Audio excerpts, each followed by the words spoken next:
Assalamualaikum warahmatullahi wabarakatuh. Di sini kami dari kelompok 3A ingin mempresentasikan materi yang berjudul Geopolitik Indonesia dalam Wujud Wawasan Nusantara. Nah, jadi sebelum masuk ke materi, ini ada hal-hal yang perlu kita bahas.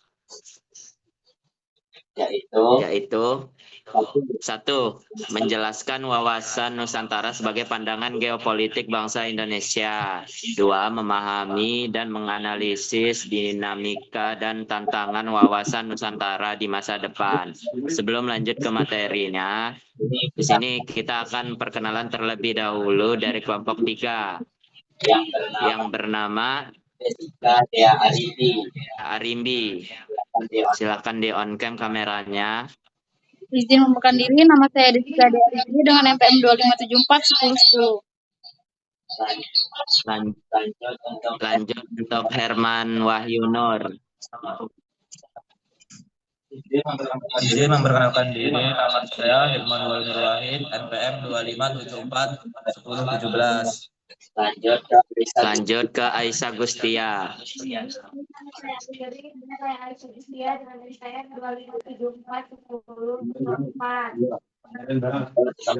Lanjut untuk Arif Hidayat. Izin memperkenalkan diri, nama saya Arif Hidayat dengan NPM 25741006. Lanjut ke Dio Aditya Pratama. Izin memperkenalkan nama saya Aditya Pratama, NPM 25741011. Dan saya sendiri Andika Saputra dengan NPM 25741005. Lanjut ke Bagus. Izin perkenalkan diri, nama saya Bagus Dwi Arianto dengan NPM 25741007. Lanjut ke Gigan Yustio Adil.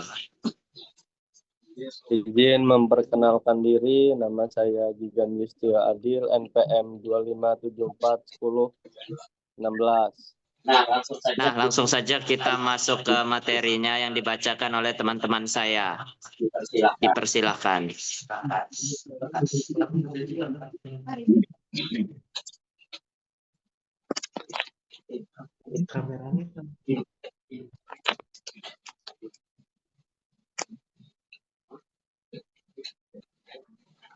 Pengertian wawasan Nusantara.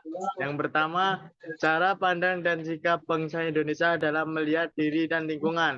Yang kedua, menempatkan persatuan dan kesatuan sebagai prioritas utama.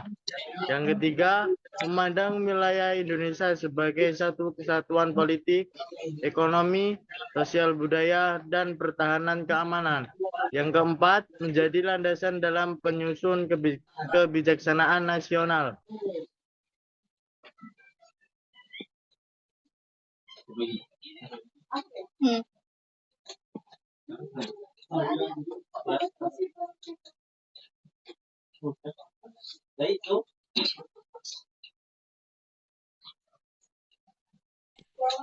Wawasan Nusantara sebagai geopolitik bangsa. Yang pertama, menjadi konsep geopolitik Indonesia dalam menghadapi tantangan eksternal dan internal.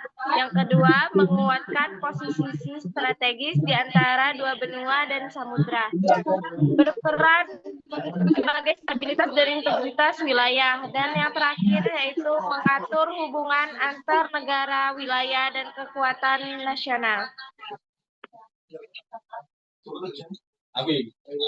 Fungsi wawasan Nusantara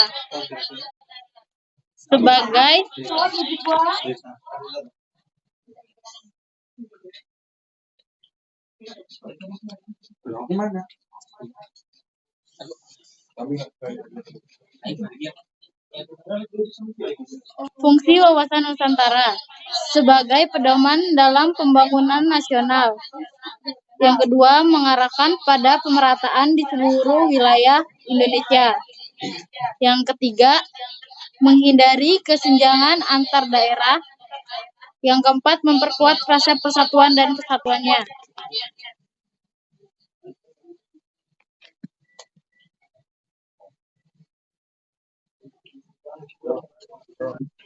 Ayo. Tujuan wawasan Nusantara.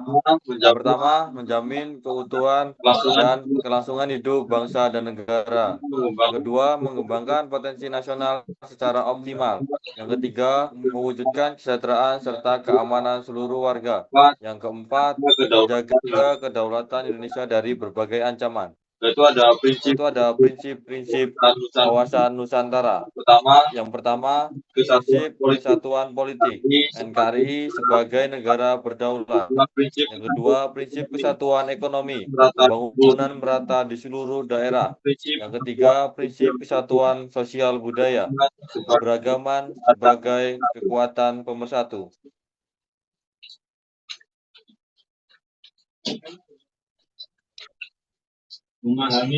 memahami dan menganalisis dinamika dan tantangan wawasan Nusantara di masa depan. Dinamika wawasan Nusantara di masa depan. Yang pertama itu perubahan global yang cepat mengaruhi identitas bangsa. Yang kedua, perkembangan teknologi yang membuka peluang sekaligus resiko. Yang ketiga, mobilitas antar wilayah semakin tinggi. Dan yang terakhir, pengaruh budaya asing yang semakin kuat. Tantangan wawasan Nusantara. Yang pertama, ancaman disintegrasi di era digital. Yang kedua, penyebaran hoaks dan provokasi berbasis SARA. Yang ketiga, ekonomi yang belum merata menimbulkan kesenjangan. Yang keempat, kerawanan sosial di wilayah perbatasan. Contohnya itu kasus hoaks nasional yang memecah belah masyarakat.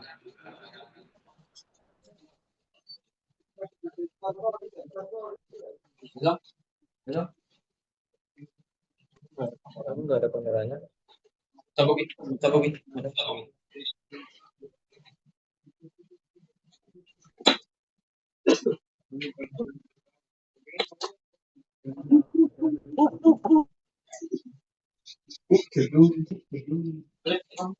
Selanjutnya tantangan geologi Indonesia.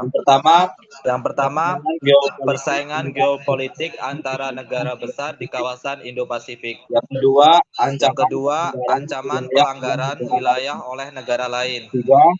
Tiga, dinamika politik regional yang mempengaruhi stabilitas nasional.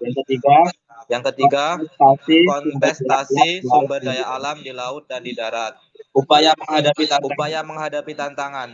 Memperkuat pertahanan laut dan udara. Kedua, meningkatkan literasi digital untuk melawan hoaks. Ketiga, membangun kerjasama internasional di bidang keamanan. Keempat, memperkuat ekonomi lokal, terutama di daerah perbatasan.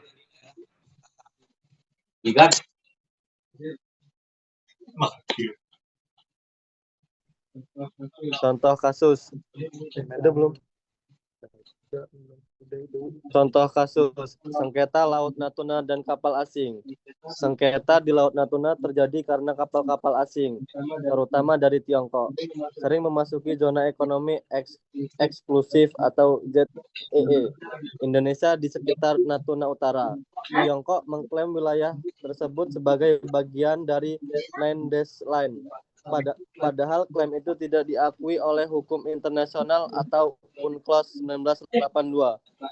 Dampaknya ekonomi. Nelayan tradisional di Kepulauan Riau dan sekitarnya mengalami kerugian akibat berkurangnya hasil tangkapan ikan, serta kekhawatiran akan keselamatan melaut mereka.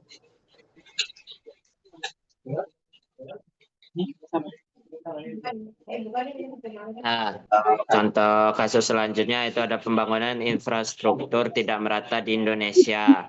Jalan rusak parah, contohnya di Lampung Timur. Di Lampung Timur banyak ruas jalan kabupaten seperti jalan menuju Kecamatan Jabung dan Pasar Sakti mengalami kerusakan parah selama bertahun-tahun.